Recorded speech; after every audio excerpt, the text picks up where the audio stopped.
le mettre dans tous les sens. Vous pouvez juger que l'adjectif est galvaudé. Nous allons bel et bien vivre une journée historique. Jamais dans la zone euro, nous sommes retrouvés face à une telle échéance. Ce sera ce soir, 21h. L'ensemble des créanciers privés de la Grèce doivent dire si, oui ou non, ils acceptent un échange. Ils acceptent de renoncer à, alors de manière très immédiate, au moins la moitié de leurs créances sur la Grèce. Mais une fois que l'ensemble des calculs auront été faits, 75% sans doute, 75% de leurs créances sur la Grèce. Ce soir 21h, on aura l'ensemble des avis qui auront été donnés. Est-ce qu'il y aura publication de l'information? Ça, on n'en sait rien.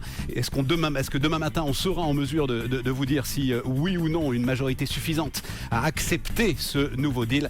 Bon, on verra et on le verra ensemble et j'espère bien. Matin pour tirer les conclusions de cette opération une fois encore, du jamais vu. Voilà, situation totalement inédite. On va vous donner évidemment là-dessus tous les détails.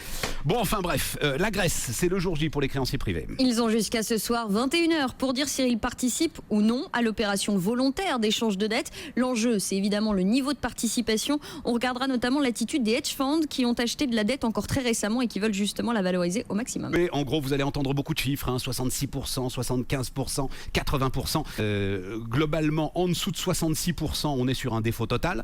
Et là, vraiment, personne ne sait vers quoi on va. Entre 66 et 75, les Grecs peuvent forcer leurs créanciers à l'échange de dette. Mais on est quand même sur une situation qui sera vraiment complexe à gérer. En gros, il faut être au-dessus de 75% et même, disons-le, au-dessus de 80%, ce que le général de Gaulle appelait une approbation franche et massive pour que tout cela se passe bien.